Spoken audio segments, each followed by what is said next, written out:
2 sacks in 3 plays. Is that about the best start to a game you've ever had? 100%. 100%. What was the mentality? Go out there early. I understand that, I had to go out there and be dominant early on. Don't wait for it because I understand that the offense might be a little slower with the QB change and how good they've been playing on defense. So we just try to be aggressive as possible early on. And you also wanted the double-digit sacks, didn't you? Yeah, I told you I was going to get that. I don't think it was ever in question. And you took care of it right away. Yeah, right away. I wasn't going to play with it. When you reflect back on this season, what do you think will stand out when you think back to the 2024 Dallas Cowboys? I think it's something that we should be proud of.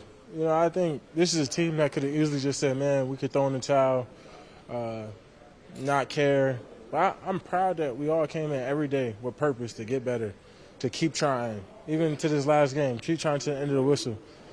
Yeah, we came up short to a playoff team, but like I said, that's a playoff team, and we're a broken team right now. A lot of Pro Bowlers and all pros out, dismantled team. So I would say, man, I'm really proud. Like, I know it's not something proud of to have a losing record and not be in playoffs, but how we finish and how we carried ourselves as men and as teammates, I'm proud of that. Micah, we talked a lot about contracts here and it's taking a long time, especially big contracts. Would you like to be taken care of sooner rather than later? Yeah, for sure, because then, I don't want to hold nobody up. I want to see some of these guys be back in this locker room. We have a great opportunity. I want to see change. I want to see players here. I want to be as aggressive as we can be, and I don't want to be a headache to nobody. I want to be as aggressive as possible. There's no question. Care of before you go to auction after that contract. Yeah, I would think so, or hope so. There's no question this is where you want to be. Yeah, this is where I want to be. You know what I'm saying? I called upon the star. I landed on it. I'm grateful. I feel like I got one of the best jobs in America. I'm just super grateful for the opportunity that Jerry Jones gave me. And, I don't take it for granted. Every time I'm on that field, I really try to take advantage of every opportunity, man. I don't take it for granted at all. Start of the game today, you making a statement to everyone that says, hey, I'm one of the best in the business of what I do? Yeah, if you're going one-on-one me, yeah, I'm the best in the business. You know what I mean? If you're going after that, I saw a bunch of triple teams, so I was like, okay, now we back to regular programming. But, that's part of the game. And, I think, honestly, man, I get Myles Garrett's a freak of nature. We're different freaks in our own way. But, I can't say that there's 3 or 4 people better than me in this league. I missed 4 games, and I put up the same numbers as some of these guys who played all year. And to be that close and where I'm at right now, I'm proud of myself for how I came back and how I attacked treatment and how Hanson, they battle with me every week trying to get me back. So I appreciate my staff and I appreciate my teammates for, every week they're like, hey, how you doing when you getting back? Keep pushing me. So I really appreciate my teammates and, the staff, the coaches for believing in me and pushing me to come back. Going in and talking about contracts, obviously Coach McCarthy, Coach Zimmer, and everybody on expiring contracts. Would you like to make it clear now? Do you want them back, and what would that mean to you for them to come back? I learned a long time. It's not about what I want. This business, I'm not the owner. I'm not the GM. I'm part of the entertainment. they got to decide they want me back. So that's you asking the wrong question to the wrong guy. To be honest, There was the feeling seems to be shock. This year about the way that things went for this team. The expectations were so high. Is your expectation that this team next year will immediately be back to where you have been the last couple of seasons? That this is the aberration? Yeah, this is the lowest of the lows, I would say. And if you give myself another opportunity, you give this locker room another opportunity and attack this thing the right way, I promise you we'll be a playoff contender team next year. I know I can say it, but I've done it, and I know what it looks like. I know what I've been a part of, and I know what adversity looks like. I know the challenges that we face and how we can still overcome those things if we all still in it together. So I'm glad I went through this year. It's humbling, to be regrounded, reset, like, okay, hold on. Like, it's not all sunshine and rainbows. We're not blowing teams out. Every game's going to be a battle. Okay, I've been tested. It's part of my testimony. Now let's go play some ball next year. When you think about the second half of this season, what did you learn most about Mike McCarthy? What about the way he led his team? I would say he didn't give up. You know, that really impressed me a lot.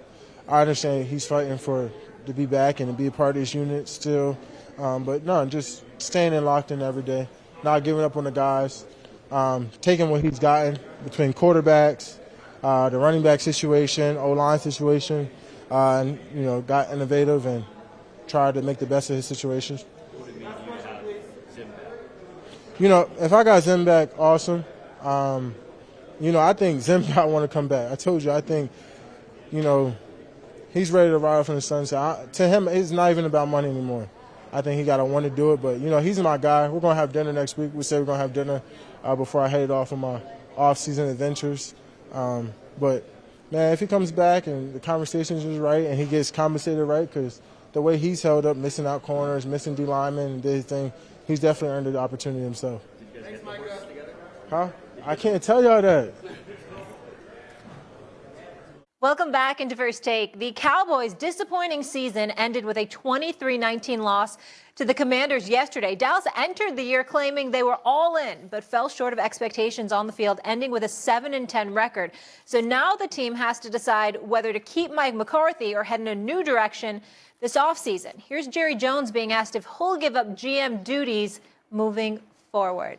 I didn't buy an investment. I bought an occupation. And I bought something that I was going to do. I was 46. I bought something I was going to do for the rest of my life. And that's what I'm doing. And so, no, the facts are that since I have to decide where the money's spent, then you might as well cut all the bullshit out. That's who's making the call anyway. Jerry, what was your message to Mike McCarthy, and what does he mean to you? Mike's one of the best coaches that I think there is. He was made the coach here because I thought that, and he's done absolutely nothing to diminish my opinion of him as a coach. He didn't buy an investment, he bought an occupation. That was inspiring for me, Swago. We all have a next chapter at some point. Is it more likely that Jerry moves on from McCarthy or that McCarthy leaves Dallas? Jerry moves on. Who you asking? Me. I'm asking Swago. Jerry moves on. Okay, Swag. Listen, I think. I'm sorry, Jerry or McCarthy? Jerry or McCarthy? Jerry. I think Gosh, Jerry my moves listening on from skills Mike. Today.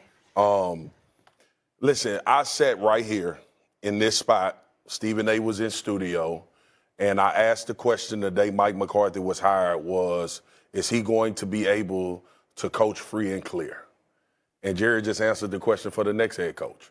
So whoever that is, Yeah. like the tone will not change around Dallas until there's more delegation of power to people away from Jerry. And I get it. Like you said, Molly, Yeah. you buy an occupation. First of all, that's You the first bought time I an ever heard that occupation. in my life. I'm gonna buy me a job and work. What a the job. time. But I just, for the life of me, and I know, like, just for the sake of not sounding like a broken record, Yeah. what Jerry's hoping is I can get a coach that can overcompensate for the things that he's going to lack while he's the head coach. And I think a lot of times the frustration with Dallas Cowboy fans, as you saw this season, is, one, you didn't give, look, either you're a Mike McCarthy person that like him or you're a person that don't like him. Yeah. You didn't give that man the team to win this year.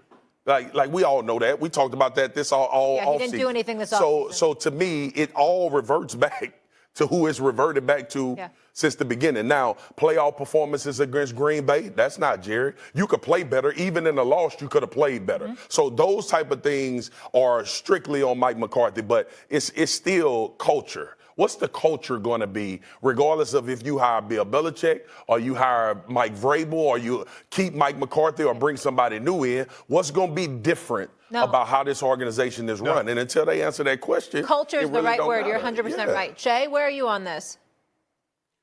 Absolutely nothing. Jerry's going to move on from Mike McCarthy.